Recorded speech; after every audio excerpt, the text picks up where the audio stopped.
Central Minnesota Sports Hub. It's the Morning Sports Desk, presented by Wadena's Pizza Ranch and FunZone Arcade. Available on Apple Podcasts, Spotify, or wherever you get your podcasts, and streaming on YouTube. Powered by Pizza Ranch and FunZone Arcade in Wadena. This is the Morning Sports Desk. I'm CJ Baumgartner. There's Corey Tackman, and we have a lot of stuff to talk about in today's episode, including a local sports roundup, some jazz and kick dance updates from the state tournament. Good news for the Warriors. We also have a Perham Gymnastics Nordic ski check-in, and we talk about a game on the broadcast schedule tonight, along with is it time to panic quite yet over Pablo López leaving with that injury? I tell you why the answer is no, but we're going to explain all of that in today's show. But first, Corey, you got a game on the broadcast schedule tonight. Tell us, what should we be expecting? Oh, yeah, I've got girls basketball tonight. CJ, Staples-Motley hosting Long Prairie-Grey Eagle.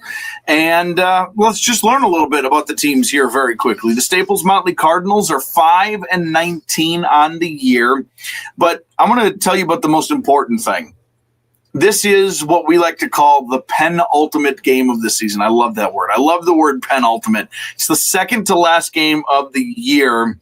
They play tonight versus Long Prairie-Grey Eagle, and then they play Thursday versus Breckenridge, and that's it. That wraps up the regular season for Staples-Motley already. The Cardinals, been a struggle for them this year, a big learning year. Coach Besselin, his first year in the program. Of course, we've known Cy for a long time. He's been an assistant on the volleyball team. He had the boys program a few years ago, but this is first year with the girls. And just kind of reshaping the program a little bit. They're very young. There's some talent there. I saw them the other week. They played a great game against Pillager and won on the road in Pillager, and then just ran into the juggernaut that is the Heart of Lakes Conference and 8AA with Perham, Park Rapids area, and DGF in back-to-back games. So that's just a tough go and not like a real fair representation of who Staples-Motley is this year. 7AA standings. Proctor is the top team with a 157.4 QRF value. They're ranked fourth. Staples-Motley then down towards the bottom in this 14-team section. Let me just count it out here real quick. 2, 3, 4, 5, 6, 7, 8, 9, 10, 11. Staples-Motley is the 11 seed right now. So what does that mean? They'd travel to the 6th seed, an 11-6 matchup, 1, 2, 3, 4, 5, 6. That is the Piers Pioneers, the current 6th seed in the section. And really, when you look at QRF ratings and rankings and things like that, probably not going to be too much movement. Staples-Motley is 3 spots ahead of Moose Lake Willow River in the Section 7AA standings, 1.1 points difference between the two. So really, and Piers doesn't have their 50th. It's 23rd ranked above them and 60th right below them. So that's probably going to be the matchup for the Staples-Motley Cardinals in the first round of the playoffs. Long Prairie-Grey Eagle Thunder, go ahead. Yeah. By the way, one thing too, with this section, I don't know if you mentioned it or not, the top 2 seeds in 7AA get buys. Everybody else plays in the first round. So yeah, right. So that how that implicates things. Also, Cloquet is the neutral site after the first round, and then it's Superior High School, which before was like Hermantown and Romano Gym, and now they got to go over to Wisconsin, which doesn't make any sense. No sense. So, all right, proceed. Long Prairie-Grey Eagle are 4-16 on the year. If you include tonight's game, they have 3 games left on the regular season. CJ, the penultimate. The what is the? I don't know what the word for prior to penultimate is. Right. The penultimate to the penultimate. Yeah. That's right. Or would that be the 4th game left in the year? I don't know. Yeah, that's a good point. Yeah, you're right. It would be the 3rd one. I think it would be the 3rd one. It is. They play at Staples-Motley, obviously, tonight, at Verndale on Thursday, and then wrap up at home versus Mille Lacs on Friday this week. In the Prairie Conference, where Swanville is the top team, Long Prairie-Grey Eagle in the 3rd from the bottom there. But the Thunder are in Section 5A. When you look at the East standings, Bram is the top team, and kind of a logjam. Bram is ranked 15th. BBE is ranked 16th in the Section 5A East standings. Long Prairie-Grey Eagle is in the West subsection, where Pine River Bacchus is the top team. They're ranked 18th, and they're kind of all by themselves. Cass Lake Bena is the next team. They're ranked 47th. So Long Prairie-Grey Eagle, 1, 2, 3, 4, 5, 6, 7th in the section right now. 7 of 10. 7 of 10. So they'll play a little pigtail game in that section, and then figure it out from there. What does 7 go to 2? So that would be Cass Lake Bena right now is how that would organize itself when you look at those section standings. Out, Corey, because I know Bertha Hewitt got a Cass Lake Bena. So if they're close enough in QRF, tiebreaker might take over. I'm not quite sure what that situation is like. They're not. Cass Lake Bena is 47th. Bertha Hewitt is 71st. Okay, good to know. So yeah, that's how that will ride out. And really, there's a 6-spot difference between Long Prairie-Grey Eagle and Verndale, the team right below them. But it's Verndale, Browerville, Eagle Valley, and LaPorte. That's where like the big log jam, I guess, would be in that section. So it's going to be important for those bottom 3 teams, to keep trying to pull victories together. Whatever. The point is this is the final week of the regular season. That's the point here. We've got section tournaments right around the corner for girls basketball. And we're at that time of year, right, where you got to play your best basketball and set the standard for those section tournaments right around the corner. An important note, the game has been moved up. I don't know if this is regularly scheduled this way or if the weather is impacting things. I know some other area schools have moved their games up because of the forecasted rain for the night and worried about roads being really slick. So originally scheduled for a 7:30 start time, it is now a 6 o'clock start time with a 5:45 pregame on AM1430 and 98.5 FM The Fan. The Fan. And then playoffs next week. Oh, hey, Corey, the fan is following you now. That's cool. Oh, look at you. Oh, hello, new camera. I'm over here. I'm over here. That's not going to get distracting for him at all. I'm over here now. Now, all of a sudden. CJ, I'm over here. It's taking a bunch of time to lock in on him. Let's see if I go fast. Watch this. Huh. Nope. Hey. You got... No. All right. Hello. Nope, it's gone now. Now it's just going to be up. There we go. I outsmarted it. It doesn't have quick twitch. No quick twitch in the new camera. That's going to affect his draft status. Doesn't have that quick twitch. Third rounder. I'm teaching it. It's smart. I think it's learning. I don't like robots thinking of things. Wait, let's do it. Let's do it one more time. Ready?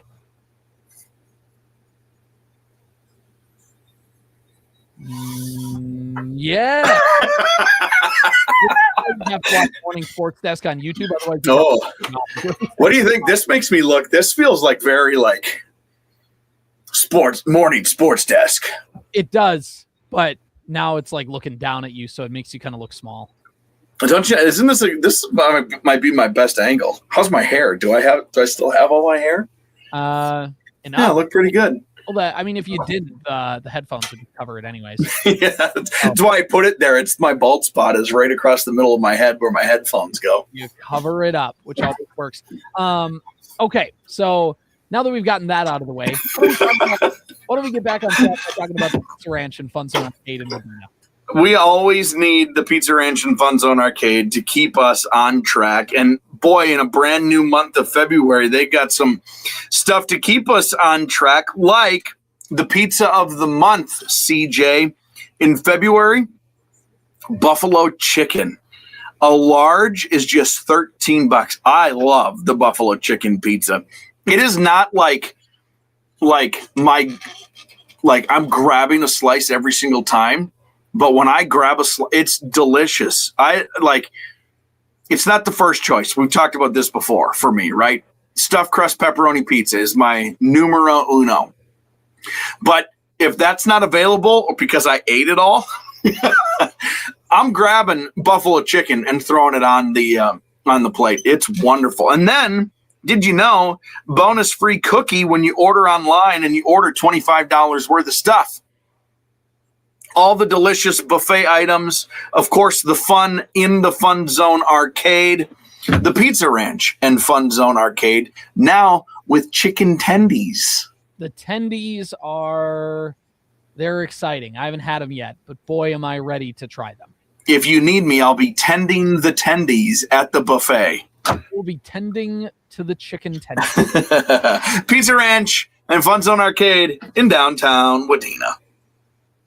Okay, Corey, let's take a look across the local high school sports landscape and just get caught up on some things that have been happening across the region. It happened last week over at Detroit Lakes, and it's an update from Nordic Ski, which is a huge congrats to Tristan Brislin for closing out his high school career on the podium with a 5th place finish at state, and he was able to get that there, and also placing 40th overall, which is an awesome accomplishment and just the beginning of what's to come for him. For Alexa Brislin, got her first state event placing 40th. So that's where they're at. They're doing their thing, and that's really, really cool. And glad that they got that Nordic Ski thing in under the wire, because now Corey might maybe not be the best time to go try and do that.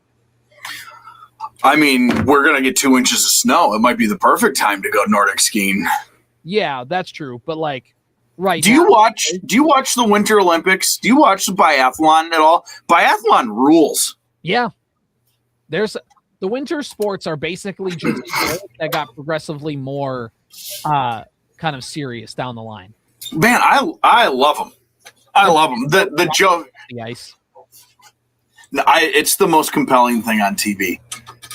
It's the sport I love the most every 4 years for 2 weeks. It's so good, and it still is like I've never been curling, and I don't know why. I've never been curling. I mean, curling clubs are ever so I was doing my Beaver Banter podcast yesterday, which you should go listen to anywhere you get your podcast and YouTube for Bemidji State. And I was talking with somebody in the Alumni Association. They were we were doing some BSU trivia, and there's 12 to 20. There's 20 plus Olympians that are from Bemidji State, and a lot of them are curlers. And because Bemidji is a curling club. When I was living in Duluth, the Duluth curling club is a really big thing. Curling clubs are like bowling alleys for people who just want to be on ice. You get a drink with your buddies and you just go curl for a little bit and then you go home. It's like a bowling league, basically. Yeah, it's sick. When I was in Pillager the other night, I was the lady who was doing the PA. I never asked her name, so forgive me. But there was no school that day in Pillager, so she was like, I was watching curling and had to come to this. And I was like, isn't it amazing how compelling that sport is? And she goes, I just love it. Have you ever played? And I was like, no. She's like, there's a club in Brainerd. We play all the time. We host national events there. Really? I played against Corey TC. Yeah, some of the... And she's like, she beat me. Yeah, imagine that. You want to just do your local thing just to have fun with your friends. Yeah. Who are those people? Oh, those guys, they qualified for the Olympics. I also think this is an important observation from the Olympics. I don't have any tattoos, and I'm not opposed to tattoos. The coolest tattoo in existence is the Olympic rings for Olympians. Yeah. Are you kidding me? You're an Olympic. You get to put the Olympic ring. I think that is the most badass tattoo ever. You got the story to back it up. Yeah. Well, yeah, you can't just be like, oh, I just love the Olympics. You can't do that. Yeah. That's stolen valor. But if you have the Olympic rings, because you were an Olympian, that's cool. That's the coolest tattoo ever. Exactly. So some other things that are going on throughout the high school sports landscape. When you take a look in dance, the Alexandria dance team Jazz won the state title in Class 3A, and they also, I believe, took home another honor in their dance in kick as well. So they are the Class 3A champions in dance and high kick and their high kick is for the 3rd year in a row. So that Warrior dance program, they can boogie, basically. All right, I have an important question for you. Uh-huh. I'm gonna set this up. Feel free to correct me when and if and where I'm wrong. Yep. My guess is you are not a willing dancer. No. But are you a good dancer? Also, no. If I was a good dancer, I would be a willing dancer. You know what I mean? Oh, if I would use it. I don't know. I just didn't know if you were like an aw shucks Midwestern German who was like, I wouldn't be caught dead on a dance. That's like, that can't be caught bragging on the dance floor. I think basically it depends on the people you're with, obviously. If you're with like a high school buddy's wedding and it's you and all your friends from high school that are together, like, then yeah, I'll be out on the dance floor doing stuff. If it's just like me, and like I just have to kind of be out on a dance floor by myself, like absolutely not. I'm just going to stand awkwardly and look at the. You and your wife aren't do-si-doing the night away on the dance floor? No, because usually we're chasing a 1-year-old who's do-si-doing. Okay, but we let's remove the child from the situation. No, absolutely not. That's still no. No, we're gonna be snacking on the popcorn snack table. Fine. I mean, that is a totally legit and fair option. All right. I was just wondering. I didn't want to pigeonhole you. I assumed, and I figured I was right about the not being a willing dancer. But you know, you never know who can cut a rug these days. Not me. That is still the answer. There's still not an athletic bone in my body. So that's not great. Okay. There are certain circumstances I'd be more willing, but that's, you know, like any kind of wedding dance. We all understand. We all that is an acceptable social instance. Exactly. That's usually when they get to the part of the night where they start playing T-Pain and Flo Rida. Duh. All the grandparents are gone? Okay. All right. Sometimes they have to play them to get the grandparents out of there. Yeah. Like, all right. You've had a fun night, Grandma and Grandpa. This is not for you anymore. Go to... Well, you know, I would really like it if you played Elvis. We know, Grandma. Let's get you off to bed. We did at 4:30. The first song to get everybody out on the dance floor was Elvis. There, we're done. Yeah. So it's grab your Werther's originals and shuffle off to Buffalo. We're going. The party's beginning. My hotel room will wake you up in the morning for breakfast. Gosh dang it. Speaking of, oh man, I'm going all over the place. Speaking of Werther's originals today. I did not sleep well last night. We were at Kohl's this weekend. Yeah. Do you remember like the orange and cream and Oh, it's zooming in on you big time. Clip that. We're clipping that. How do you get it back? How do you zoom out? I think you have to zoom out. This is like, Corey, when I pinched the screen in on myself. Yeah. Oh, there you go. It's like, what I do. Like on a preschool show when like the main character, it's like Blue's Clues when Steve like gets to the camera for the first time and they have to zoom in on. Who cares what I had to say? Now go back. What do I do? What do I do? Be gone. How did I do it? This show is off the rails today. Who cares? I think you have to hide Corey's camera from now on. No, I don't like this at all. Can I go farther? It felt like I just like you pinch on your phone. It's definitely the further. I think as far as the camera zoomed out, I think is as far as it can zoom out. Well, zoom back out. Maybe get voice commands. Zoom out. This stinks. I don't like this at all. What? You're like Tobey Maguire in Spider-Man where he's trying to figure out his webs. He's just like, go web. Out. Oh, no. Look at what you did. You got it fixed, and then you let it back in. I know. I thought I had it figured out. I thought I outsmarted it. I got to get directions. Zoom out.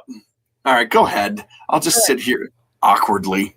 All right, as the banner covers up Corey's mouth. Hey, for Staples-Motley, obviously having a huge wrestling weekend, but it didn't. I don't like how close this is.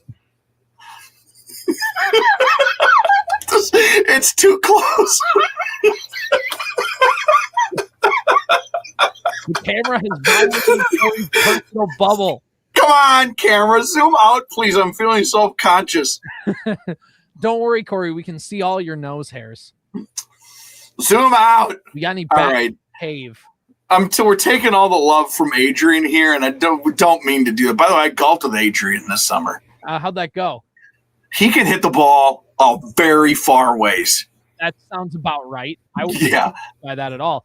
So for Adrian Gomez, he got his 100th win on Saturday. So not only helping get his team back to the state tournament where they're trying to defend their Class A title, but also getting a career milestone on the process. I'd say that's a pretty good Saturday. I didn't hear you. I'm sorry. I distracted myself. That's a pretty good Saturday for Gomez, getting his yes in the state. Yeah, no, he's a really good athlete and a really nice wrestler, and is like he's also he's on TikTok. He does like interviews with with his own wrestlers and other teams wrestler. He's I don't know. I just by an accident that I golfed with Adrian this summer, and I don't like know him well. I know him well enough. He is an absolute riot. He's not only a great wrestler, he's definitely a glue guy too. You know what I mean? Yep. Glue guy. Which sounds disrespectful. Adrian's a great kid. Yeah. I tell you, a lot of Adrian Gomez because he could win a lot of wrestling matches, you know? Where'd I go? Your camera. Now what happened? God dang it, Corey. You are all over the place today. Literally. Your camera is all over the place today. Oh, there you go.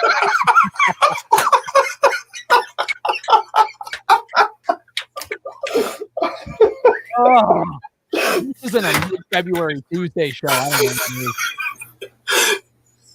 know. Gosh dang it. Dang it. All right, Corey, there's only one thing we can do to salvage the good vibes of this show. Do I have to leave and then check back in? You would have to just unplug your camera and plug it back in. Zoom out! All right, I'm sitting back only here. One way to make the vibes go away.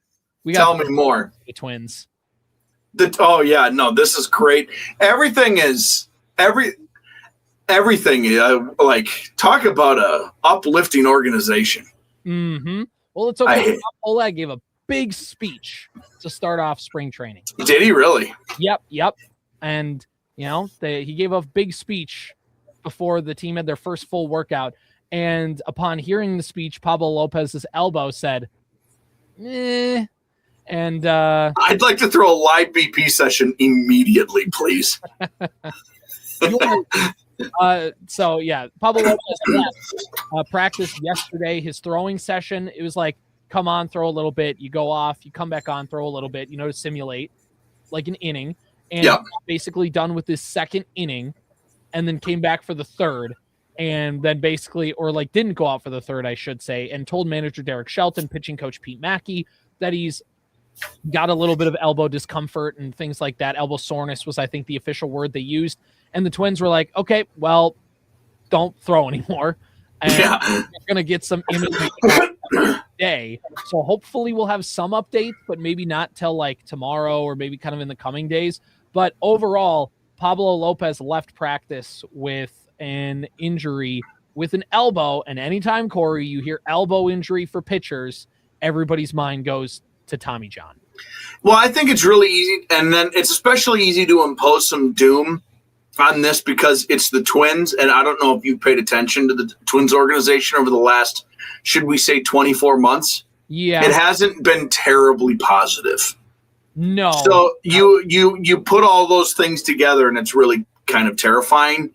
But it was the first day of practice, right? Why is this not scary?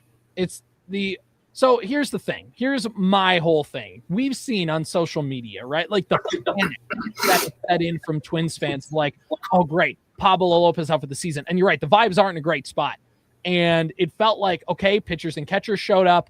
Well, like, I don't like the vibes, but you know what? I'm seeing videos of my favorite baseball players throwing the ball around, and I'm seeing Byron Buxton take live BP. At the very least, like, subconsciously, I can just go, oh, baseball. Like, at least you can see that.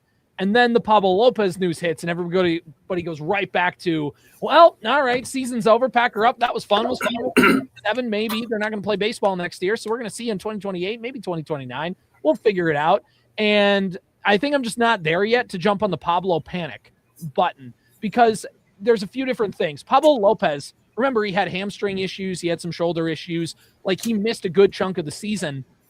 He only made 14 starts, pitched like 78 and 2/3 innings on the year, had a 2.74 ERA. So he was excellent last year before he got hurt. And you could actually pinpoint the exact time in the Twins season when it went downhill, and it was when Pablo López got hurt in early June. Because they were on like an 89 win pace, which wasn't great, but since Pablo López got hurt the rest of the year, and he made a couple starts, but basically did nothing for the rest of the year, they were on like a 58 win pace without him. Now, I know that correlation doesn't equal causation, but he is a very important part of this team. And when he goes down, the team is worse. And so obviously there's reason to be panicked if the Twins have any slim chances of competing. It's going to be because Pablo López is throwing. But here's why I'm not panicked, because despite all of the injury stuff, he got a clean bill of health going into the offseason. He was cleared to do off-season throwing. He was cleared to do all that. And in today's day and age, pitchers throw all year long. In the old days with Joe Nathan, he'd come into camp and throw like 5 miles an hour less than like what he normally throws, and everybody panics. And he goes, guys, I haven't thrown off a mound in 4 months. You got to chill. Into spring training would have himself ramped back up. Nowadays, pitchers and hitters, like, they're doing it all year long. They're ready to go. And so Pablo López is ready to go. And in fact, he came in ahead of schedule because he wants to pitch for Venezuela in the World Baseball Classic. So he came in ready to throw multiple innings. He's already ahead of schedule. And if he's got a little bit of soreness, shut it down. Be cautious. It's still not even February 20th yet. Be cautious. Get the testing. Get everything done. Now is the time to nip it in the bud. Let it heal up. Maybe he doesn't pitch in the WBC, but let it happen. Get it done. And then move on. Or two of the season he can, but at the very least, you have Pablo López for a majority of the year. And I think, too, that I'm just not going to panic until I actually know. Because when a pitcher is hurt to the level of Tommy John, people know. Like, they'll give you the report of, like, we still got, like, in an ACL or, like, a UCL. When you get the report of, like, so-and-so is a knee injury, still have to do testing, but they fear it's a torn ACL, right? And there's no report about that with Pablo, where it was like, Pablo López has elbow soreness. It's not official, but Twins spokespeople fear it could be Tommy John. We haven't heard that reporting yet. No, maybe they're just not saying it. We haven't heard that yet. And on top of this, I compared this, Corey, to like Justin Jefferson in like one of the first weeks of training camp, remember? Had the hamstring injury, and Kevin O'Connell's like, you're done. We're just shutting you down. Because you're so vital to our success. Everything runs through you that even the slightest injury, we are going to be overly cautious with. And that, I think, is one. But I think it's very similar of like, you have a little bit of elbow discomfort. You're generally have been healthy. You threw all off season. You're ready to go. There's no reason that we need to rush it. Just take a break. And I think that's the biggest thing. Now, if that says Tommy John, then whatever. But until I hear that, I'm not going to be like, well, Pablo's done for the year. What day of practice was it? Like, did it happen yesterday? Yesterday. The first full squad workouts. The first full squad workout, which meant day 3 for him, for pitcher? Like, probably like day 3 or 4. Yeah. I mean, we're talking about we're over a week away from the first preseason game. Yeah, spring training games, I think like at the end of next week, yeah. At the end of next week, they may play the Gophers, I think, at some, like, maybe this weekend, whatever it is. The point is like, we're over a week away from the first spring training game, and then it's 162 more games till the end of the season.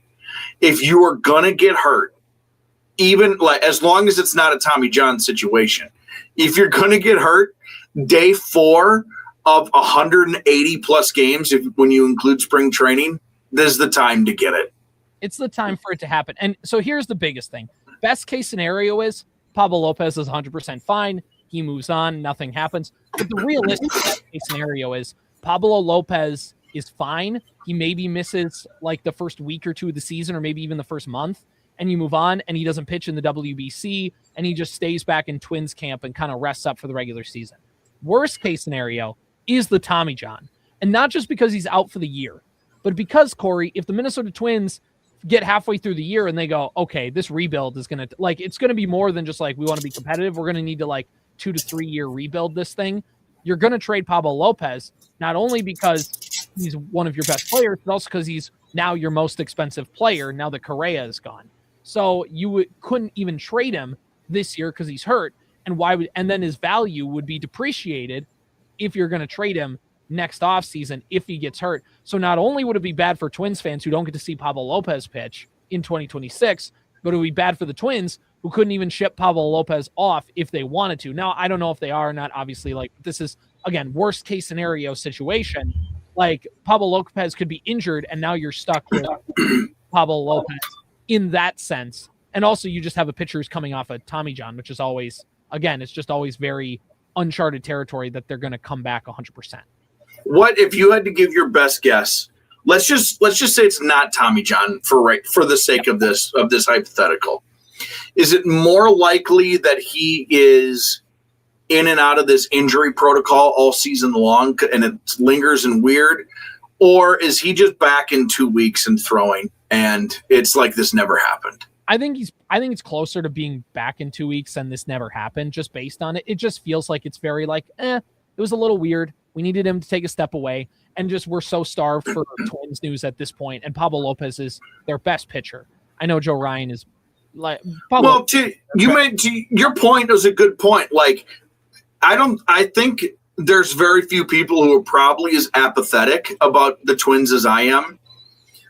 But there's a world where Pablo has a great year and Joe Ryan has a great year and Bailey Ober exists in a realm that we think he's like somewhere near the tier, like as a 3-starter. You know what I'm saying? Like there is that world that exists where the Twins are like, oh, by golly, I tell you what, if they get hot, you know, they might be an 85-win team or something like that. That exists because of who Pablo is and because of who Joe Ryan is and the rest of the starting staff. Buxton's still there. Like, you can imagine a world where this comes together in a decent way for the Twins. Right. If you exclude Pablo, you can't remove any of those many ifs. You can't remove a single one of them. Right. So, and Pablo is probably the biggest cog in all of this. Right. So if you remove that, it is tough sledding. It's tough sledding. Yeah. And because it's not just that you don't have Pablo, it's who you replace him with, right? And I know the Twins like their depth in the organization, but they still have a lot of unproven pieces. It wasn't just that Pablo López wasn't pitching for your team. It's that now you had to rely on a Zebby Matthews, who again, I like, but it's just, you go from a guy who's throwing an ERA of 2.74 to go to a guy who's throwing an ERA closer to 4 than 3. And then, well, even if you just move people up a slot, right? Like Ryan becomes your ace. That's okay. That's pretty good. Yeah. But Bailey Ober's now your 2. Ooh, now unless he makes a big leap, which we all hope and think is in the cards. Disappointing year. So. But now, like, you need Simeon Woods Richardson to be your 3. Right. Or whoever it is. And you need Zebby to be your, and it just becomes dire pretty quickly. Exactly. So that's the biggest thing. And it's also, like you said, becomes dire pretty quickly. Like, a team is obviously going to expect injuries over the course of a season, but having it happen right away, your depth gets immediately tested, which, you know, you want your depth to get tested maybe 2 months in when you've already kind of banked your wins on your capital. If you're worried about trading, yeah, you're right. If Pablo's hurt, you can't trade Pablo and it hurts his value. But you know whose value goes way up all of a sudden? Joe Ryan. Yep. Now, I mean, this is we're board, and he's much cheaper. Team control for another year. Yeah. You're talking about another major offload. If one of these ifs goes down, it sucks, man. This is a bad spot for the Twins. Bad spot. It's like, and everybody's trying to paper over it and whatever and all that stuff. And the Tom Pola thing is a discussion for another day because we better wrap it up here. But I mean, I don't want to panic about Pablo until I have to. And no, I don't think I'm right there with you. It's not a panic issue. Like, I know everybody, you can get a lot of clicks by being a doom and gloom Twins guy. And trust me, the Twins have done a lot to make you doom and gloom. But there are some people who are, let's say, overly performative because they know that they can rile people up. And I just don't need to see the preemptive sadness. You don't get points for being extra depressed, extra early. Just wait. I'll be sad with you if I get a notification on my phone that says Pablo López needs Tommy John surgery. I will be correct sad with you, but I don't need to start being sad with you right now. Because because none of those other things happen without Pablo being. Until he's hurt, like you can jump off the cliff after we find out Pablo needs Tommy John, because now these things are really in play. Mm-hmm. If he's not hurt, just hold on for dear life. Exactly. So, all right, Morning Sports Desk, powered by Pizza Ranch and FunZone Arcade in Wadena. See ya. Powered by Wadena's Pizza Ranch and FunZone Arcade. Follow the Morning Sports Desk on Apple Podcasts, Spotify, or wherever you get your podcasts. And watch every show on YouTube.